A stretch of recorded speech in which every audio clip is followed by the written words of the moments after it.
Coming to you live on location, this is the Between the Benches podcast, where we will discuss anything and everything hockey related. Let's drop the puck and get the action underway.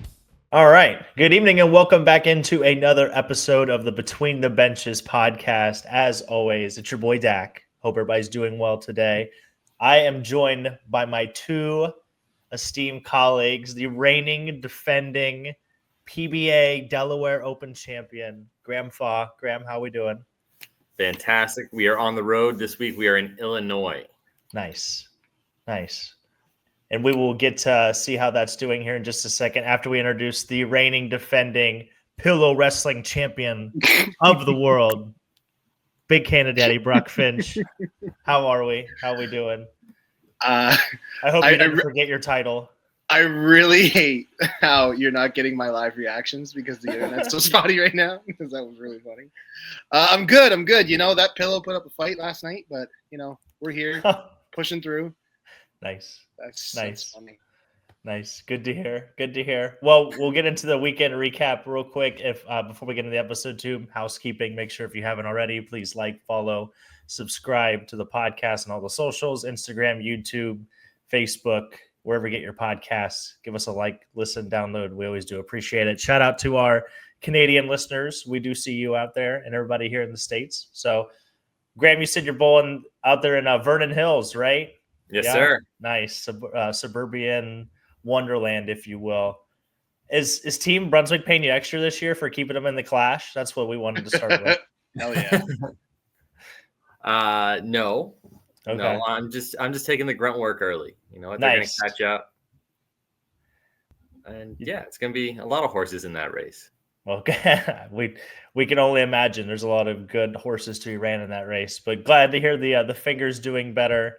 Brock, do we have anything exciting to add? I know you're doing really well right now. It's kind of like when the pitcher is doing well, we don't want to talk about it. You know what I mean? So we're just gonna make sure the finger's good, and then we're gonna talk about our boring lives. So Brock, you got anything interesting going on? No, not really. I mean, I finally shot a 700 on Monday night. First Okay. time in Hey. what felt like forever. Nice. Yeah, so that was fun. We should have just did a live guess my set. That would have been fun. Oh, that'd been Yeah. electric. Yeah. But no, aside from that, pretty average, boring week for me. The Royal Rumble was last weekend. That was fun. Oh, that was could have been your absolute- C. I could have been my C. That would have been a good one. Touche. Oh yeah. Maybe Yeah. it still can. I Okay. can improvise that. Okay. Nice. Well, fair enough. Well, I am traveling for work, so excuse my background here as we have the light over me. So we're doing best we can with the best technology we got. So we will get into the NHL meat sandwich you came here for. So let's go around the rink. So first thing on the docket we got to talk about since our last podcast, Ryan Hartmann got handed a 10-game suspension without pay for roughing the Tim Stützle of the Ottawa Senators. They were doing a face-off late in the second period. I think it was like 1948. You guys can maybe fact check me on that. But basically took him down, shoved his face basically right in the ice off of the face-off. Department of Player Safety, which is a lot of Brock's best friends, handed that punishment out the other day. So you guys have anything to add to the suspension? Or does this, I mean, the Wild are already out, Kaprizov. I mean, is this DEFCON 6 for them? What do we think? I'm kind of torn on it because on one side, it's a lot of games to be out for. If you look at the more recent stuff between Myers and McDavid getting 3 games for blatant cross checks to the face, and Hartman gets 10 for doing his best Royal Rumble impression, I don't know if that adds up. I know he's, had a past of being dirty, especially on the face-offs with high sticking, and I think he got suspended for throwing a stick on the ice after an empty netter. Just unnecessary. There's no space for that in hockey. So on one side, I think, suspend him for however long you want because he never should have done something that dumb. But on the other side, people who are doing dumb shit are getting less games. So I don't know where I land. I feel like it's a little harsh with the term, but that definitely requires a big suspension. Yeah, it is obvious, or I guess it's important to point out that he is a repeat offender. He's considered a repeat offender by the NHL Players Association here. So, Brock, Anything to add to that? I'm much more inclined to agree with the 10 games. I think that I don't know if this has ever happened in the past. Has anyone ever driven somebody's head into the ice? Because if you're setting a precedent, yeah, I think 10's probably about it. Don't fucking do that. Like, that's just, good Lord, man. It's pretty straightforward, pretty simple. Stupid shit. Get stupid, good suspension. I think it's a good suspension. That's just there's lots of times they slam their head on the ice after a fight. They continue hitting when they're on the ice. It wasn't a fight. It was a face-off. I agree. Stützle was defenseless. Yeah. We've all seen it. Yeah. It's brutal to watch. It's a rough watch. Man. No, I think 10 is perfect. Well, we'll especially definitely if you're setting a precedent. Yeah. We'll definitely see how the Wild are moving forward. So, again, like I said, they're out Kaprizov. They are just kind of treading water is kind of the term they're probably real familiar with right now. So, but we're going to get into who's hot and who's not, sponsored by Icy Hot. Shout out to Icy Hot, big sponsor of the Between the Benches here. But starting out with the Detroit Red Wings. So the Detroit Red Wings have won 7 games in a row. They have beaten Montreal, Tampa Bay, the Kings, the Oilers, the Flames, the Canucks, and the Kraken in that time frame. They've also won 7 straight games earlier this year, or I guess last year leading into this year. So from December 9th to January 12th. And it's the first time since 2011, 2012 that Detroit has won at least 7 games in a row twice in the same season. So we kind of did a little bit of Detroit segment. Graham, you went out and said that Yzerman had one last move in him. So is this team one defenseman away? I think it's got to be a defenseman, right? I mean, they're one defenseman away from being, I don't know. I don't want to say legit because that just doesn't feel right. But what do you think? I don't know if there's going to be a defenseman on the market as a rental that is worth being Yzerman's last move or even being that relevant to playoff success. I think Yzerman's last move that is any merit is Todd McClellan. I think since the team's been coached under him, that could have saved Yzerman's job. McClellan too, he's bounced around the league. He's coached for many teams. He's had success as a coach going even in playoffs. And is this Detroit's year? Oh, are you switching from the Rangers homer to the Detroit homer? No. I need you to stay a Rangers homer at least. No. One We are later. still the Rangers. Rangers are making the playoffs. Just don't even worry about it. Okay. I just want to make sure. Is this Detroit's year? That's interesting. I think that's a bold. I didn't say it was. I said, is it? No. Shut up. Why? Why would it? Like, what impression have they gave you to make you think that they're like, okay, is it their year to what? Just make the playoffs? Yeah, just make the playoffs. Because then, yeah, I could see. Yes. I'm going way down the line. It's like, it's their year to win a cup. No, no, it's not. You got to begin with the end in mind, Yeah, I guess that's where my brain went. Well, speaking of hot too, the Winnipeg Jets are also scolding hot. They've won 7 in a row, right there with Detroit. Those 7 victories included Colorado, Utah, Calgary, Montreal, Boston, Washington, and Carolina in those 7 games. I think they had a little bit of a tougher schedule than what Detroit has. Beating obviously Washington and Carolina back-to-back games is no easy feat. The Jets became the 4th team in the past 20 years to record at least a 7-game winning streak in the same season, joining Boston, St. Louis, Tampa Bay, and Anaheim, obviously those seasons. And then Winnipeg's 7 shutouts are the second most in the NHL this season, trailing only the Ottawa Senators. So that, I guess that would have been a nice, statty for you. Yeah. So they do have 8. The the Jets have the best home record in the NHL. They obviously still lead the league in points. They're just ahead of the Capitals, I do believe. So is this Winnipeg's year? It's not Detroit's year. Is it Winnipeg's year though? I mean, how do you not? How do you not think it's their year? But I personally think that they are one solid forward piece away from being like legit cup threatening. Again, assuming they can manage Hellebuck's minutes here down the stretch, because he has turned into a pumpkin in the playoffs in the past. He's turned into a ghost, a shell of himself. So if they can keep him gassed and they add, I don't think they necessarily need a center, but the flexibility would probably be nice. The guy that can play center and wing. I think that absolutely they could threaten for the big push into the deep rounds this year. Absolutely. Yeah, maybe they can win that meaningless President's Trophy that you talk about so much too. Yeah. Maybe. Yep. You never know. They could. You never know. Well, speaking of the last team that was also really hot, the New York Islanders. So shout out to Graham. I know he had that Sorokin stat, I think 2 weeks ago or 3 weeks ago, where he became the active leader in shutouts, I believe, or it was something along those lines, or maybe he got to his 200th or 100th. It was one of those milestones. But the Islanders are 8-2 in their last 10, with wins over Tampa Bay, Vegas, Colorado, Carolina, and Columbus in that time frame. They've given up 2 goals or less in 9 of those 10 games. They did lose to the Panthers the other day, like 6-3. And outside of that, it's literally been two goals or less every game. So Sorokin in his last 10 games is .942 on a save percentage. He's allowing 1.66 goals per game. He's got 2 shutouts, and the Islanders are 9-1, or I guess he's 9-1 in that 10-game span. So their offense has picked up. They've scored 32 goals over the last 10 games.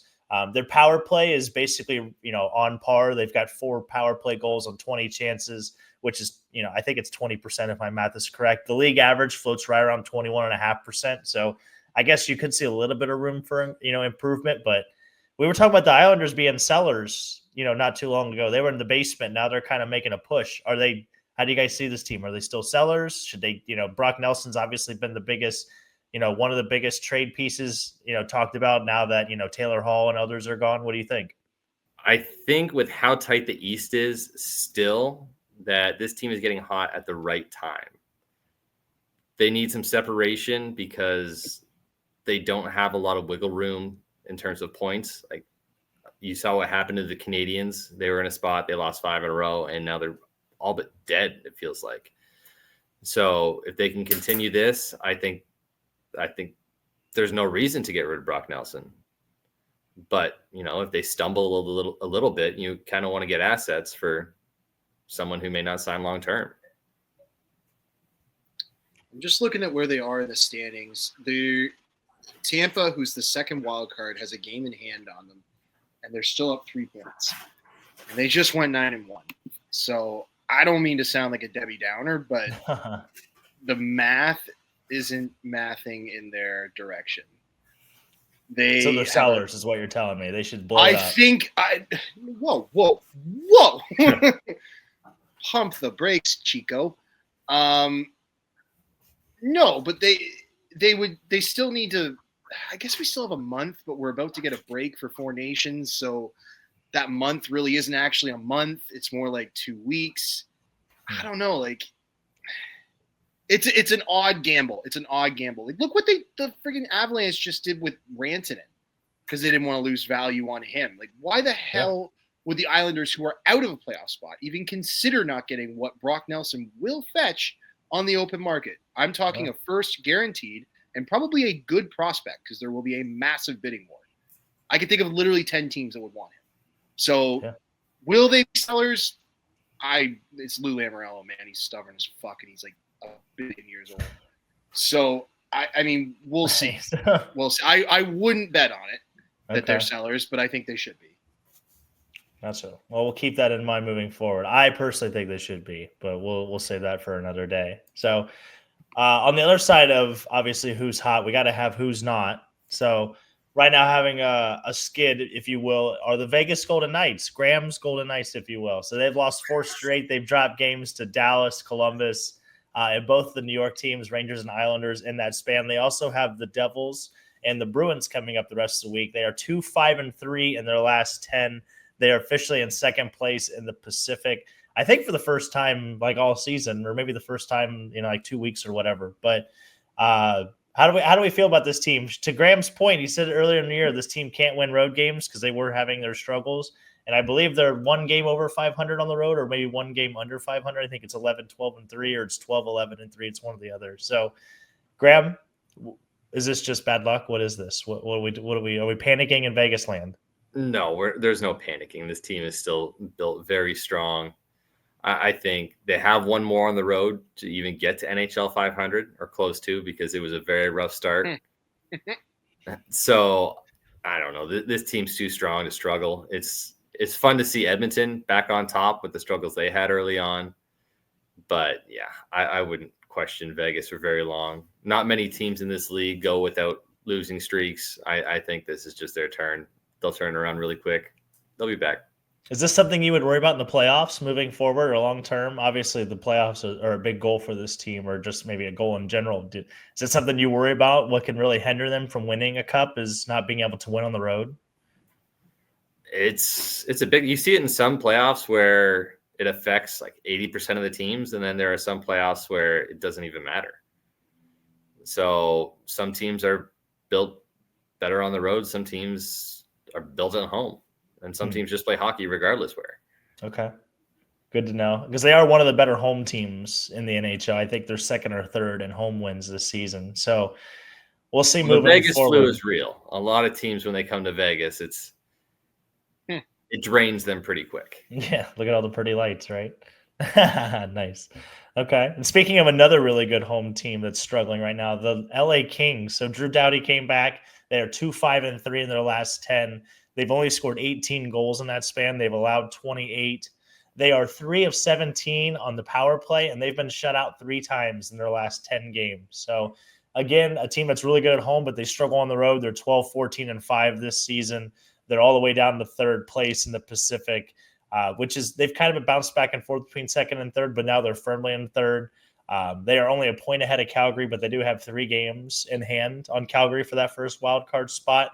But they're 8 points behind Vegas, and I think they're neck and neck on games. I don't think there's much of an advantage. So, Brock, is this like the Kings? Is the first round and done, just like it has been? Is it just par for the course? I don't want to say insanity, but it seems to be the same result every year, doesn't it?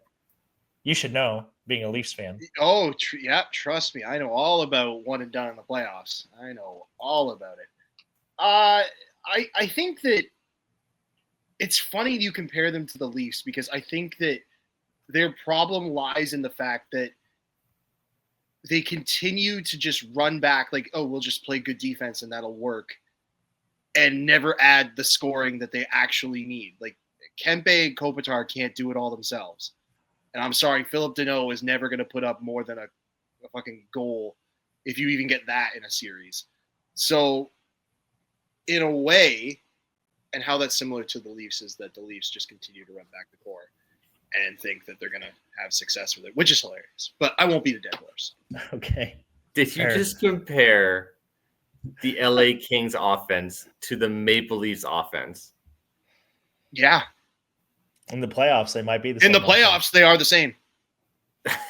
Go look up the numbers. Austin Matthews, Mitch Go Marner, look it up. Alex Nylander, John Lindemann. They probably have more goals than the Leafs do in the last 2-3 playoff runs. I would actually wager they do. I'm not kidding. The Leafs don't score in the playoffs. They don't. Well, yeah, they don't win either. And Kings have 2 cups in this last decade. Well, the whole point of winning usually is to score now more goals who's than your saying opponent. ridiculous, stupid shit? But who won the Conn Smythe? The goalie. They're built from the back end. They don't have to score as many. Oh, boy. We know the Leafs are forward heavy. Yeah. Okay. You pick up Ekman Larson and he's your best defenseman out of nowhere? That is not sustainable. That's Chris Canada. Sorry. Nice. Well, speaking of Chris Tanev, we're going to hold my Hughes because Vancouver Canucks captain Quinn Hughes is expected to miss his 3rd consecutive game. I always love this about hockey, that it's an undisclosed injury. Like, we never know what the hell is going on. And I think it's like the only sport where that's acceptable, and I love it. So, head coach Rick, you guys have to help me with this one. Tocchet? Tocchet. They're nice. Okay. Rick Tocchet said that the star defenseman would not be traveling with the team for Thursday's game against San Jose.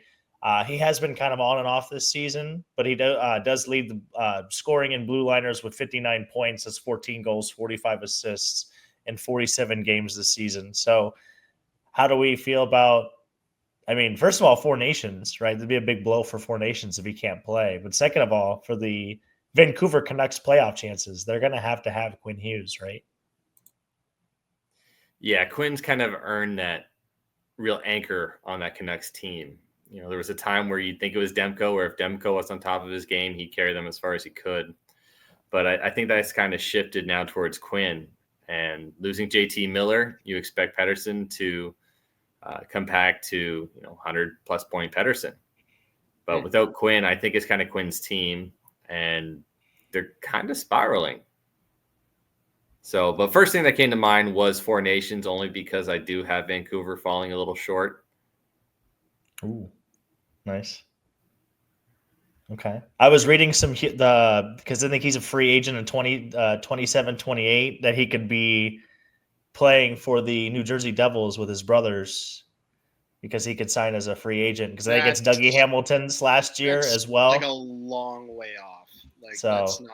I think it'd be awesome, though. I'm just saying. I think it'd be awesome. It would be. Let's not get ahead of ourselves here. That's 3 years from now content. That's fair. That's fair. Speaking of another injury, one to talk about. Oh, captain, my captain. The Pittsburgh Penguins obviously were dealing with some injuries, but Sidney Crosby in particular did leave the game the other night. During the third period of their victory, shootout victory, if you will. That's what it was. Yep, over the New Jersey Devils. So it is unclear if Crosby will miss obviously any time or with the Four Nations. He did not practice on Wednesday due to an upper body injury. But I mean, should the Penguins just shut him down anyway? I mean, they're not going to make the playoffs. I mean, what are we actually doing here? I swear he should be dealt. I don't know why we're not trading this man. What's going on? Tell me, guys. Talk to me. For the Penguins to re-sign everyone that they've re-signed in Letang, Malkin, and Crosby, they need to make the playoffs. I think if you sell one, you sell all. So if Crosby still thinks that they can win, they're not going to sell any one of them. At least not in season. But again, I still have them falling short, and I immediately think, okay, Four Nations. He was just named captain. Yeah. I feel like we do this every week where we should just have like a Penguins corner where we talk about how Crosby. Ryan Graves. Yeah. Whoa. Too soon. Where we just talk about how we want Crosby to get traded, but he's not going to because he's extended. Like, I feel like we do this every week, and we probably should, because I'll whine that into existence if it actually happens. I'll bitch and moan until it actually happens. Hell yeah. We have a knack of making people move on this podcast. I don't know if you knew that or not. We can predict the future. We do?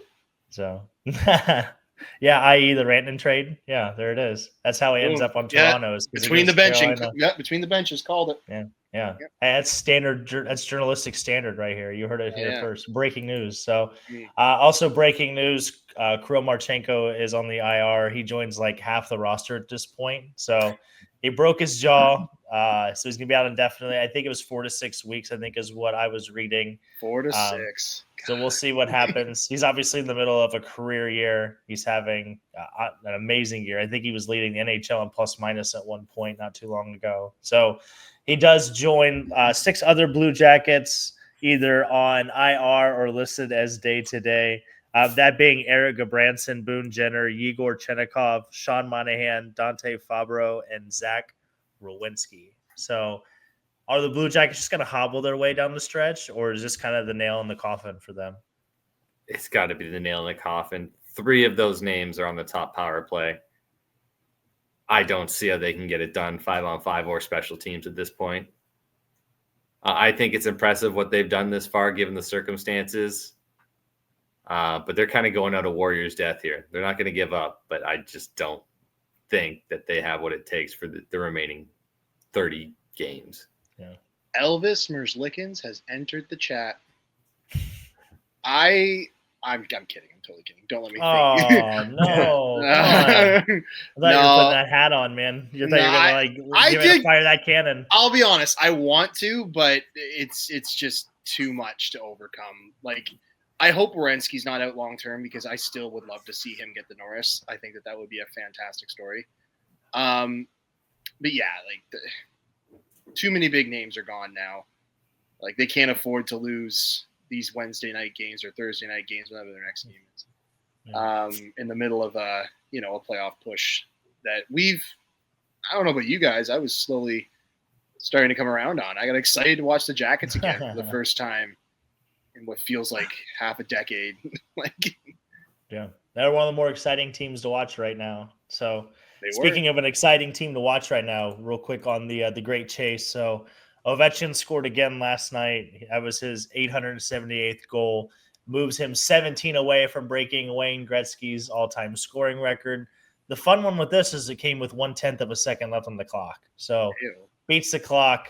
AO. Shout out to beating the clock. So Hey. yeah, they beat the Panthers. They're moving on. Obviously, we'll keep track of this. Graham, you said it was going to be, you got to start looking for tickets now. I mean, I don't think you're very far off. I think we're looking middle of March, maybe. Give it another month. Yeah, you got to check the schedule. You're fucking Where ambitious. it's going to be. Start looking now. 17 goals in a month? Yeah, end of March. Okay, that's like 2 months. Okay, I was gonna say 17. Well, you got to remember goals they're in a not going to. month. Well, yeah, because they're not going to play. They're not going to play for 2 weeks. So you got to It look at also end of doesn't- March probably. 17 Yeah. goals in 6 weeks. That's nuts, Dalton. Like, Their God opponent's damn. goalie only plays like 58 minutes anyways. Yeah. Mhm. There it is. You will Exactly. knock that off right now. I will not allow you to pour cold water on this man. You're right. I'm achieving sorry. I'll pull the greatness. goalie. I'll just end it right You now. will knock that I'll let this off. continue. Concede the goal. That is loser mentality. That is just BS to pour cold water on that. Ridiculous. You're better than that. The last thing we'll touch on before we get into a couple different segments here is obviously the trade tracker. So I know we haven't had the pod since last week, but we'll try to go through this pretty quickly. February 3rd, Utah Hockey Club acquired Samuel Walker from the Minnesota Wild for future considerations. Not too big of a trade there. Another Let's do 10 minutes on that. yeah, a middle of the road trade here, though, something I might have caught some interest, especially maybe from a fantasy standpoint, is the Dallas Stars acquired forward Michael Granlund and defenseman Cody Ceci from San Jose for a first-round pick and a third-round pick in the 2025 NHL draft. So, I mean, the Stars, they kind of, I don't want to say they retool, but did they get CC more for the Heiskanen injury? Obviously, Granlund is going to probably play third line, maybe do some PK, but I see CC more as an value add there. Is that what we think? Tell me. I heard this on the Hockey PDO cast. I think it was Thomas Drance that brought this up. If you go look at pending UFAs, so guys that are on expiring deals this year, and look at right-hand defensemen and centers, almost every single center that is on an expiring deal this year is on a team that will not move, like John Tavares or Brock Nelson, even on a team that probably won't move them. And then you look at right-handed defensemen, it's even more barren. Cody Ceci was actually probably the best one, which is sad, but he probably was. So when you think about it from that perspective, Dallas got out in front of everybody and said, no, we'll take the one guy who can actually play center on an expiring deal and the guy who has a right-handed shot that can play defense in a top four in a pinch. For a first, it's actually a conditional fourth, by the way. It only becomes a third if they make the cup final. So it's a fourth until they make the cup final. Gotcha. If they do. So if you look at it from that perspective, which I really thought it's simple when you think about it, they just, got the two best available on expiring deals and only cost them 2 picks. That first is probably late for their money. It's probably late. They've gone to the conference final 2 years in a row. That's going to be a late pick. That first isn't going to be much in what's supposed to be a weaker draft. I think this is a perfect gamble. Mikhail Granlund can play up and down the lineup. He's shown it. His role is going to change. So if you want to maybe twist this into like a fantasy perspective, expect his production to rapidly decline. But from an actual hockey standpoint, this trade is fantastic. Cody Ceci helps mitigate the loss of Heiskanen. Don't they have somebody else out right now that was in their top 4? Am I drawing a blank on somebody? Babushkin, maybe? I don't know. Not sure. But I do want to say that Granlund has had a history with Duchesne playing in Nashville together. So there could be some chemistry reignited. Yeah, sure. And Duchesne's having a great year too. Yeah, for sure. No, that's a good point. I just thought that was a nice little pickup for them too. And then also on February 1st, we had the Vancouver Canucks acquired defenseman Marcus Pettersson. So because they need 3 Petterssons, obviously it's going to be the Vancouver Petterssons. That should have been That should have been my scene as I think about it. But they also got forward Drew O'Connor from the Pittsburgh Penguins, and they gave away forward Danton Heinen, defenseman Vincent, Desharnais, and then forward prospect Melvin Fernstorm. They also got a first-round pick in next year's 2025 draft. So, is this is this Vancouver like just throwing shit at the wall and hoping it sticks? Like, I know Pettersson was kind of the best expiring contract for Pittsburgh, so they were going to have to move him regardless of circumstance. Like, why Vancouver? Well, I mean, if you look at it, from that one trade, it doesn't seem like it's much. I have the right answer. Carry on. No. Like, it's simple though. It's simple. Okay. That pick is a gamble because it's the Rangers pick they got in the Miller trade.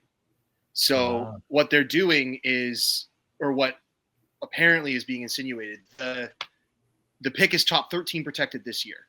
So if the Rangers retain that pick and pick inside the top 13, which they might, they still have to go on a pretty big run to get into the playoffs. And even if they just miss, that they will forfeit the pick. But if they, for whatever reason, do draft inside the top 13, that pick becomes unprotected next year. And that apparently, according to a lot of GMs, given the current state of the Rangers, how they've struggled this year, how they're going to bring back a completely different looking team next year, is valuable. It's a gamble. Mm-hmm. They're gambling on that pick being very, very valuable next year, which, in case you didn't know, is the Gavin McKenna draft.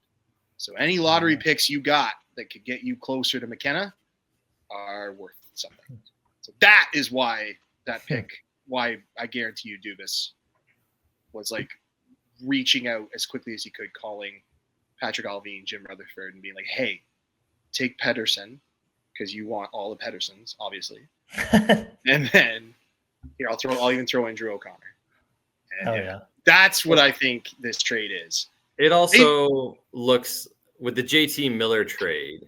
Yeah, good segue. That's the next one. It feels like they didn't get the big return that people were hoping.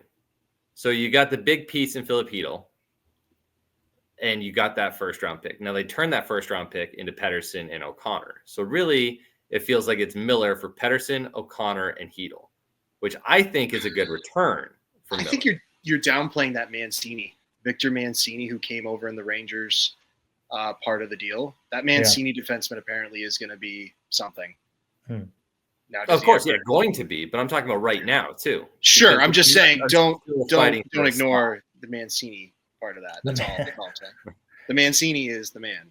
Is what they tell me. That's what we're hearing, as reported live first on Between the Benches. And then look at both trades individually, it seems like it's not that great for Vancouver. But when you look at the bigger picture and what they've done, I think it's a good return. Yeah, especially like you said, they can get Pettersson to get back to his 100-point pace that he has shown to, be able to produce.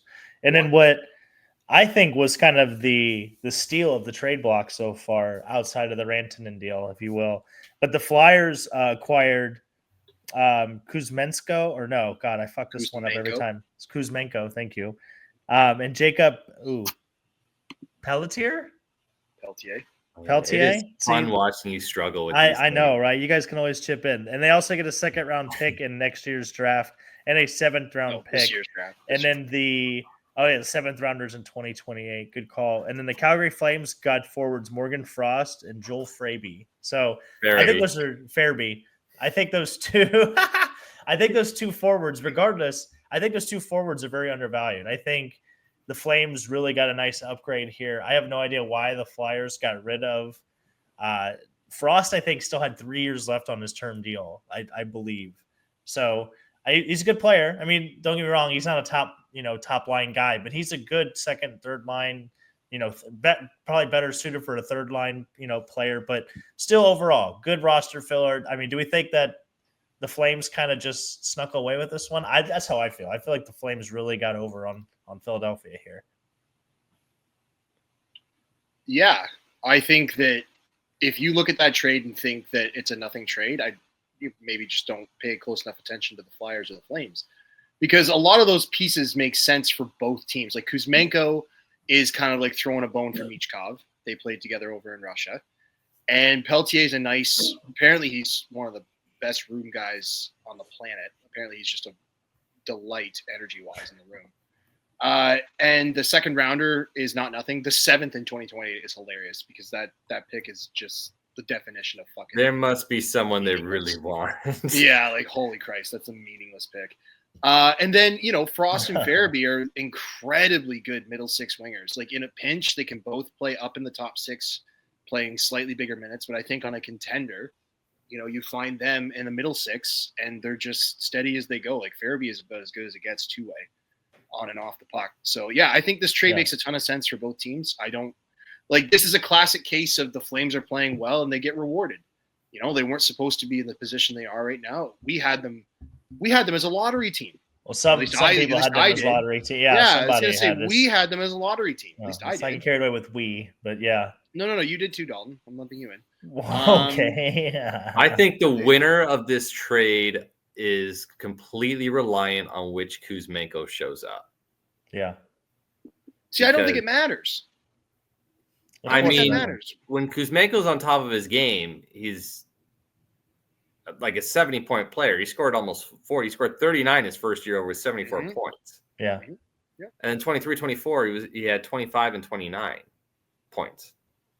Yeah. So I think it relies on that. I think with Farabee and Frost, I think Frost was more offensive, but in Tort's system, it wasn't working. And there were people above him that were already suited for that role. So he was just kind of treading water and he was put into a role that didn't really showcase his strengths. So he wasn't going to succeed. Farabee, he's looked good. It's inconsistent at times, but same kind of idea. So I think a little more freedom in Calgary for them. You can see them blossom into the players that they were hoping to be. But I still think Kuzmenko could be the best player in the deal. And if you pair him with Michkov, watch out. You saw the Russian line with Columbus. Like there's a big language barrier when these guys come over to North America. So when you can get these guys communicating the way that they're used to, watch out. Which is why I think you just proved my point, which is why I think both teams win. Like, I don't even think, if Kuzmenko scores 40, obviously the Flyers win, but the idea isn't necessarily to get that out of Kuzmenko. It's to improve the overall team situation. And I think both teams got exactly that. I think it's a win-win. Well, they need somebody to score the puck for them because they've been really having trouble lately with that. So, but we'll talk about that in a little bit. But that's your update on your trade tracker. We'll obviously update as the trades continue to come through.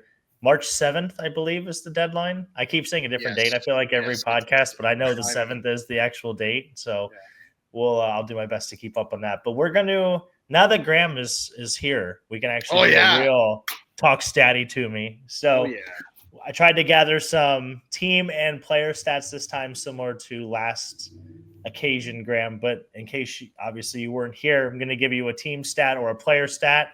And you got to tell me who that team or who that player is that leads in that category. Do we want to turn this into like me against Graham, or do you want us to work as a team to try to get the answer? You can give your own answers, but you guys can feel free to make it a competition or not. Oh, I'm definitely making it a competition. Okay, well, you can keep score and we'll maybe update as we go out throughout the year. So, but to start the first, talk Staty to me. So can you guys tell me which team has the highest winning percentage this season when scoring the first goal of the game? All right, Brock, we're going to answer. And it's at 3. It's on 88%. No. You don't want to talk over each other. That's not going to be good listening. So I'll go first. I just don't want you to take my answers. Okay, then I'll go first. You guys can have the same answer. Yeah, I was going to say we can have the same answer. Yeah, it's not like it's a big deal. I think this one. What was the percentage? 88%. This team wins 88% of the time they score first this season. That's really high. Holy shit. You're thinking way too long. Let's go Edmonton. Okay, Brock's going at Edmonton. Graham. Winnipeg. So you both are thinking the right country but have the wrong answer. It's the Ottawa Senators. The Ottawa Holy Senators are the team shit! with the highest winning percentage when scoring first. They in must the not season. score early. They So- must not score first often. That's all. They I'll do say. lead the league in shutouts, by the way. So that was kind of a That's nice little foreshadowing interesting. from earlier. So we're off to a good start. Wow. So the next talk statty to me All is, right, can 0-0. you tell me which team has the highest win percentage when not scoring first at 61%? Graham, you go first this time. Colorado. Okay. I'm gonna go Vegas. You guys are in the right conference, but we were looking for the Dallas Stars. Dallas Stars was the correct answer there, 61%. So a little tricky. It's going to get trickier. I've got some I good like ones how up my these aren't sleeves. obvious. I really like Yeah. how they're not obvious. I tried my best to find some like obscure ones, but the next one is, can you tell me who leads the league in number of shifts this season at 1,703? So I gotta go first. Yep. It's your turn to go first this time. Let's give me Werenski. Okay. Oh, it's a player. It is a player. Yeah. Oh, I was thinking number of team. shifts. Okay. Yeah, number of shifts. No. I thought it was like number of. Okay. No, what player leads the league in number of shifts? And so you far this can season? pick my pick. You can pick Werenski. You're allowed. Oh, who's a big ice minute? I mean, you wouldn't be right, but you can pick him. Yeah, that's No, I'll go bullshit. Cider. Mo Cider. No, that is not correct. So Travis Sanheim is who we're looking for, the Philadelphia So, Flyers. right idea though. Right idea.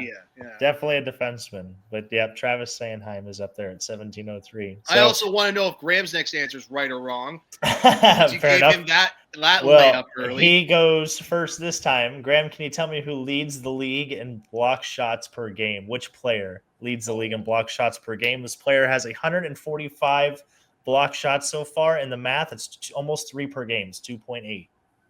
Tanev. That is not correct. Brock, can you give me the correct answer? I would have stuck with Tana. It's one of these two. Give me Romanov. No, it is not Romanov. What was Is your it other Cider? guess? Is it Cider? No, that is not Okay. correct either. It's actually the captain who got traded this year. It's Jacob Trouba of the Anaheim Ducks. Oh, okay. That sounds 145. So this one might be a little more surprising as well. Graham, can you tell me what player leads the league in giveaways this season so far at 97? Wait, am I not supposed to go first this time?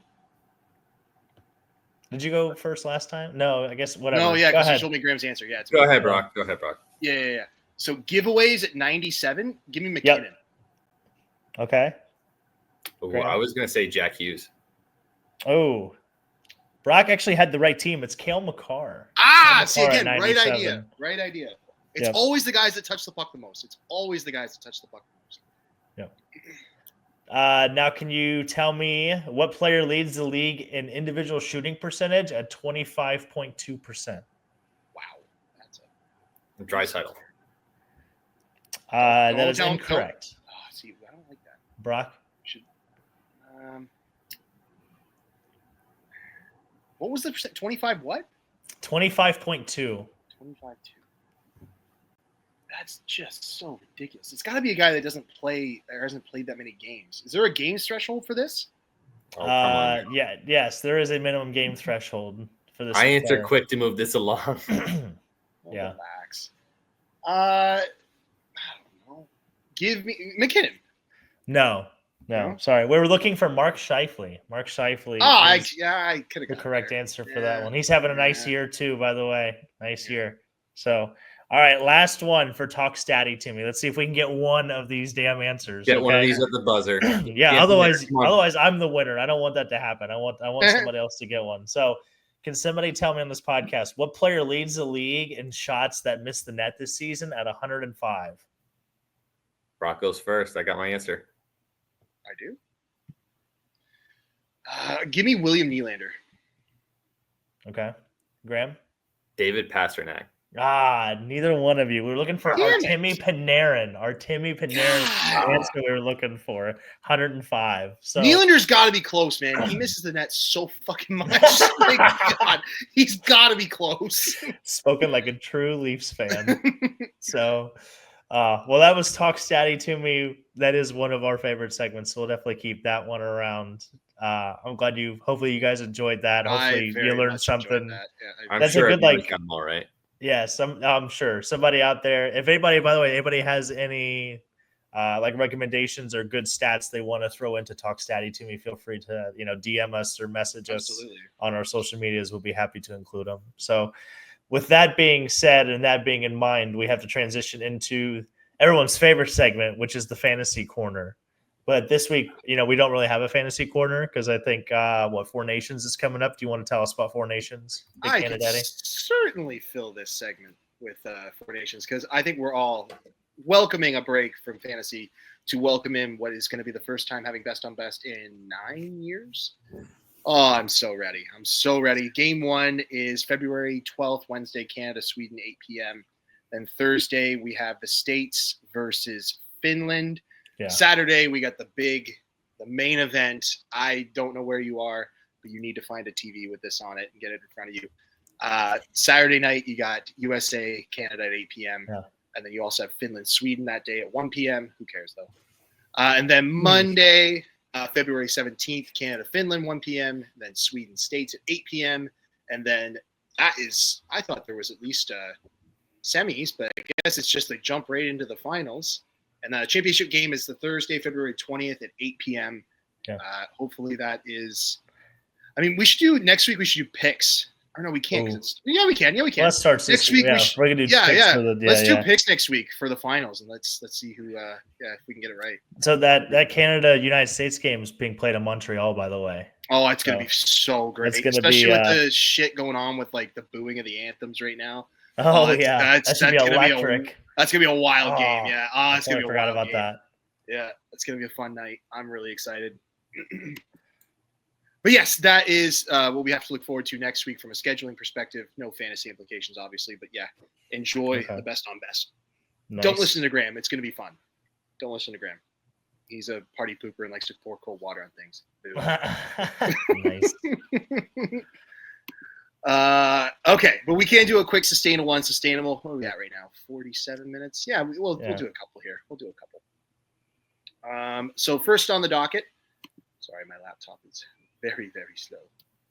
First on the docket, we have Tim Stützle. So in his last 5 games, he has 7 points, a goal, 6 assists, 3 of those points on the power play. That's only a little over a point per game. And for context, he's pacing for 82 points this year. So he is 54 points in 54 games. Wow. Graham, we'll start with you. Is that sustainable or unsustainable? Sustainable. I think Stützle's a guy. He might be just a touch better, but no, that's very sustainable. Dalton? Yeah, I'm kind of with Graham. I think his ceiling's like right around 90. He gets good deployment in that top 6. I feel like that he has a chance to see like bumps just because Ottawa's been playing really well recently too. So I feel like they're one of the teams that when they get hot, they do score a bunch. But yeah, I think you're probably looking at a point per game is probably right on par for the course. Okay, let's look under the hood. He's shooting at 15.5%, which is about what he's been averaging the last 3 years. 14 is his average for the last 3 years. That's fine there. Plays almost exclusively with Giroux, and then some Tkachuk, Gaudette, and Batherson thrown in there a little bit. There's a rotation there, but almost exclusively with Giroux. So a solid line right there. I assume that they alternate the draw. It's both the lefty and the righty. 5-on-5 shooting percentage is 8.1. That's low, as we know. IPP is basically the same as it's been his entire career. The power play IPP is maybe a touch low from what we would expect, but the goals for and expected goals for at 5-on-5 are pretty much in line. Yeah, you guys hit the nail on the head here. This is what he is. He's getting 3.5 minutes on the power play, so that's very sustainable. You'd like to see maybe a little bit. 19 minutes and 50 seconds is a lot. So it's hard to complain about his ice time. Yeah, I think you guys got this one. Stützle, point per game player. Who would have thought? Who'd have thunk? And we'll do a dealer's choice here. Dalton, you want to pick the last one? We'll just do 2 today. Yeah, let's do Carter Verhaeghe. All right. Carter Verhaeghe. For context. Just to make sure I spelled his last name right. You know, I did all that pre-game. That is true. That is true. So in his last 5 games, he has 7 points, 4 goals, 3 assists, 2 of them on the power play, and 18 shots. You love to see that. Over 3 shots per game is always welcome. That's what we're looking for. But for context, he is pacing for 63 points this year. That is down from his 2 previous years at 78 and 74. I will give you that piece of information. But Dalton, do you think that this recent pace is more indicative of Carter Verhaeghe, or is the yearly pace more indicative? Which one of those is more sustainable? The 60-point pace or the point per game pace? I think the point per game pace is what you should expect when you draft Carter Verhaeghe. I think that's what you expected in the beginning of the year. I don't know if it's been bad puck luck. I don't know a lot of his shooting percentages, or if those are way down too. Maybe you can give us some insight when we throw this back around to you. But yeah, I mean, he's, like you said, he's been mid 70s. I would expect point per game. They're obviously not as good as what they were last year, but they're still a wagon. They've still got good players on the team. So he still gets power play time. He should be, he should be point per game. I think the weekly pace is more sustainable. Okay, Graham? I think the past could be a little skewed. I think he's excelled really well despite getting very little power play time. I think he's done a lot of damage 5-on-5. I think he's getting more power play time this year. So I think that the numbers are going to say that he should be better. But I think his shooting percentages and everything were almost unsustainably high last year or so. Okay. It's a little bit more conservative take there. So, shocker, you guys are both right about certain things. You both said things that are definitely right and things that are probably not as accurate. So he's not a point per game player, but this year his shooting percentage is down at 9%, and the last 3 years he's been over 13. So that is where I think a lot of the problems are stemming from. Not to mention his line mates have been a lot more of a blender this year. He's seen time with Bennett and Tkachuk. He's seen time with Barkov and Reinhart. Great line mates. But then he's also seen time with Boquist, Lundell, Rodriguez, Bennett. It's just a lot of them. It seems like he's been in a blender most of the year. Like these percentages are kind of all over the place. And then the 5-on-5 shooting percentage is fine, but his IPP is down. Last year it was only 63, but it is down from where I would expect it to be, which would be like 65 to 70. And you were right, Graham. His power play time is a little bit elevated this year. However, it wasn't as high as it was last year. So maybe it's more in line with what we should be expecting rest of contract. They extended him, right? He's got like 4 or 5 years left or something like that. Yes. I think. So yeah, given all that I just said and everything you guys said, I think that it's somewhere in the middle. I think that he is something like a 70 to 75 point player, but unless he starts to get 19 to 20 minutes and more power play time, he's never going to be that point per game player. Could he be? I think so. I think if they were to give him, the 19, 20 minute deployment per game and 3.5 minutes of power play time, I think he could see 80, 85 points. But why would they? The Florida Panthers are never going to do that in the regular season. Look at Matthew Tkachuk's year. They're saving him. They're saving all of his gas for when it fucking matters. And that's the playoffs. They're never going to overplay these guys. Reinhart and Barkov are also nations because it was going to be best on best. God, you are the king of cold water tonight, eh? Nice. I'm gonna say we should name a segment "King of Cold Water." Grandpa, nice segment after you. But yes, to wrap this up, Verhaeghe, I will say the 60-point pace is not sustainable, but the point per game one isn't either. It's somewhere in the middle. It's probably closer to 70, 75. Well, there it is. Well, we're glad to be more educated on our sustainable, unsustainables. So maybe making some good pickups. But is there anything you want to say to Ryan Graves before we continue on to Dax degenerates? Why do you hate me? I guess would be anytime today. What did I do to you for you to torture me like this on my own podcast? Yeah, dear Ryan Graves. Supposed to last like a month, not even. It was supposed to last like 2 weeks. It wasn't like God. Has he played every game this year? Probably. Just about, I think. Yeah. God, he could have retired like 50 games ago. I wouldn't have known. Well said. Well, we'll move into hopefully Mike Riley comes back. That's all, T's and P's. Hopefully he gets back out there. That'd be sweet. So, but Dax Degenerates, sponsored by BetStamp. You can download, enter the promo code Between the Benches for exclusive offers. Check out the sportsbook encyclopedia that is BetStamp. check them out. Like I said, I think they're a Canadian company. I think they're based in Toronto, but we are 3-0 on our picks, gentlemen. I hope you guys know that it's our picks. So for the listeners for the listeners, we actually do have a group chat that, we will debate these a little bit before recording as well, but we're going to go with the Vegas Golden Knights over the New Jersey Devils at plus 100 on the money line tomorrow night, tomorrow being Thursday, February 6th. So that is the one we like. I'm hoping to be 4-0 next week, and we can continue to talk about this. So, like I said, check out our friends at BetStam, promo code Between the Benches. Please be 21 or older. Again, available in United States and or Canada. And a gambling problem, check out 1-800-GAMBLER for more details. So, shout out to that. And with that being said, we have to get negative. It's Brock's favorite segment of the whole show. No, I'm just kidding. Yep. Speaking of getting negative, Graham, who are you putting in the bin? Well, we kind of shit on these guys earlier in the podcast with being the Philadelphia Flyers. Oh, no. But in the bin is going to be John Tortorella. There was an anonymous 93-player survey, and one of the questions was asking them, which NHL coach would you least like to play for?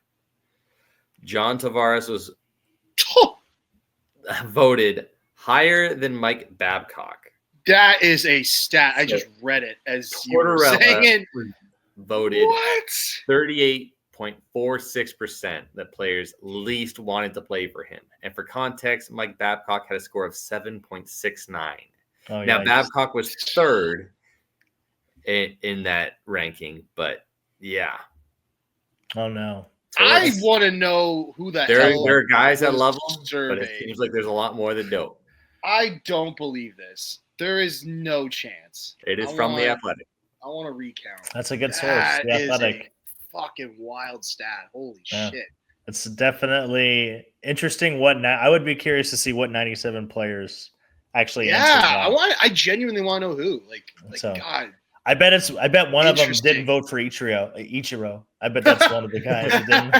I bet that's who that is. Way too soon. No, definitely a good call. Yeah, tough look for Tortorella. And like you said, the Flyers they've been struggling. They've lost 4 straight. They've been outscored 11-2 in that time span. They've been shut out 3 times, 3 straight games actually, until I think last night they got beat, but they actually scored. So yeah, we'll see what happens. So Brock, who are you putting in the bin?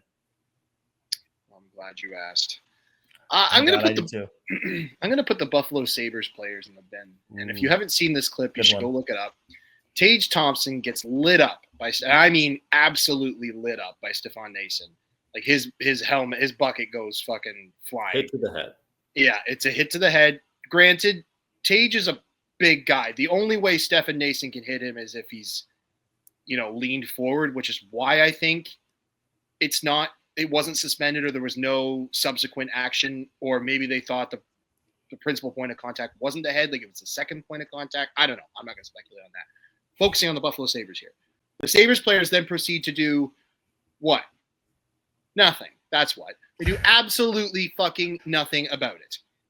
And again, I'm not advocating for fighting. Like, I don't think that he needed to start, trying to beat the shit out of the other team. But when one of your best players is laying on the ice and you proceed to show zero emotion about it and do nothing about it, no, you need to grab a dance partner and start, shaking them at least a little bit. Show like you care at least a little bit. Yeah. Like, it's ridiculous. It's ridiculous. So the Buffalo Sabres, Graham, you wanted to add something to this. Yeah. So, of course, there's the lack of response initially. But what do they do the very next game against the Columbus Blue Jackets? They fight on the opening puck drop for the sole purpose of entertainment. Like, it is. They're pouring one out for Tage Thompson. That's what they're doing. Clearly. Like, what a fucking. I don't know what's going on in Buffalo, but that's not a good look. No. Did they challenge Matthew Olivier? Because that would be funny. Let's just. Oh, they did, and Olivier fucked him up. Yeah, I was going to say. Just go to the one guy that knows how to fight. That? Yeah. I don't think Olivier's lost a fight this year. He is just. He's an animal. Right hook. Yeah, and who on Buffalo could even hold a candle to Matthew Olivier? Are you joking? Tage They're a bunch Thompson. of friggin'. I don't even think Tage could. He's just tall. Well, that's It's a fair. giraffe. All right, fair enough. Yeah, it's a good bin. They had a players only meeting, I think, after that happened, right? Oh, Like good. before that game, maybe like to That's talk good. about the lack of response. I think I did Mhm. read that on somewhere on Twitter. Maybe Mhm. Lindy Ruff was talking about it, but anyway, I'm taking victory laps to the bin. I don't know if you guys saw this or not, but I remember we had like home NFL players' houses getting broken into and stuff stolen. I During, did like, not see this. while See? they were playing, throughout the season. I think we brought this up like one of the episodes. I think I did. Actually, yeah. But the guys that broke into Joe Burrow's house, they got found because they put a selfie on social media, and one of the guys was wearing the stolen like Diamond 9 because Joe Burrow's number is Nice. 9 for the Bengals on his Nice. social media page. So the FBI got a Genius. hold of it, and obviously they had also one of the guys in the picture had a hat that was stolen from that house. It was a specific Bengals hat that they'd stole.